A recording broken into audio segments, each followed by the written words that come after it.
মূল্যবান কিছু কথা শুনে যান, দেখেন কি বলে। আশা করি প্রত্যেকটা মানুষের কাজে লাগবে। কথাগুলো মনোযোগ দিয়ে শুনেন, দেখেন। এই মস্তিষ্ক রয়েছে না, এই মস্তিষ্কের দাম গবেষকরা জানাচ্ছে, যদি বিজ্ঞানীরা জানাচ্ছে যদি বানানো যেত তাহলে 5,000 কোটি টাকা লাগতো এই মস্তিষ্ক বানাতে। তো এত সুন্দর হতো না। এই মস্তিষ্ক চালাতে যে বিদ্যুৎ লাগে এটাকে 2000 কোটি কিলো ওয়াট বিদ্যুৎ লাগে।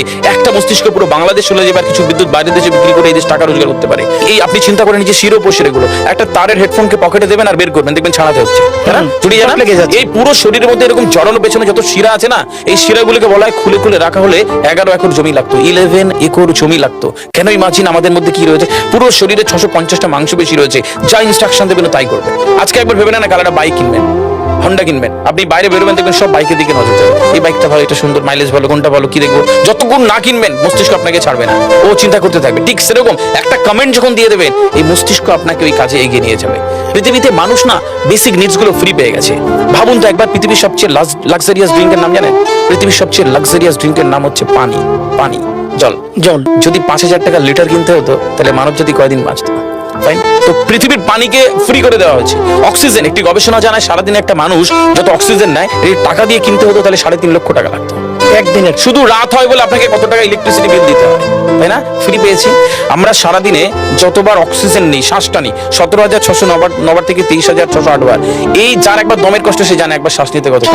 তাহলে বেসিক নিডস গুলো তো ফ্রি, আর বাকি জিনিস আল্লাহ সুবহানাহু ওয়া তাআলা দিয়ে দিয়েছে। আপনার আমার জন্মের সময় সব দিয়েছে, একটা উইল পাওয়ার ঢুকিয়ে দিয়েছে, বাংলা ইচ্ছা শক্তি বলে। এই ইচ্ছা শক্তির বলে আপনি এখান থেকে বেরিয়ে কালো বলে চুরি করতে পারেন, আবার অভুক্ত মানুষকে একবেলা খাওয়াতে পারেন। এই দুটোর জন্য আপনার বিচার হবে আর আপনার জীবন একদিকে যাবে। বুঝতে হবে, ফিল করতে কেন দেওয়া হয়েছে। আমরা বেশিরভাগ মানুষ দেখবেন নামাজে দাঁড়ানোর সময় চিকন একটা ঘেমো গন্ধওয়ালা পোশাক করে নামাজে দাঁড়ায়। বিয়ে বাড়ি যাচ্ছি হেভি ফিটফাট করে, কখনো এটা ভেবে নামাজে দাঁড়ায়নি যে আল্লাহ সুবহানাহু ওয়া তাআলার সামনে দাঁড়াচ্ছি, যিনি আমাকে সৃষ্টি করেছেন, আমার রবের সামনে দাঁড়াচ্ছি। এই ফিলটা হয় না। আমি সিজদায় গিয়ে বলি সুবহান রাব্বিয়াল আলা, ও ঢাকায় নামাজ পড়ছি আর ঢাকুরিয়াতে রয়েছে আমার মন, কেন মানে বুঝি না। আমরা তাকবীরে তাহরিমা করি আল্লাহু আকবার, আল্লাহ সর্বশ্রেষ্ঠ, ফিল করি না। যখনই না ফিল করবেন তখন অনুভূতি আসবে না। সূরা জুমার আয়াত নাম্বার 9 খুব সম্ভবত আল্লাহ সুবহানাহু ওয়া তাআলা কোরআনে বলছে যে জানে আর সে জানে না, দুটো ব্যক্তি এক হতে পারে না।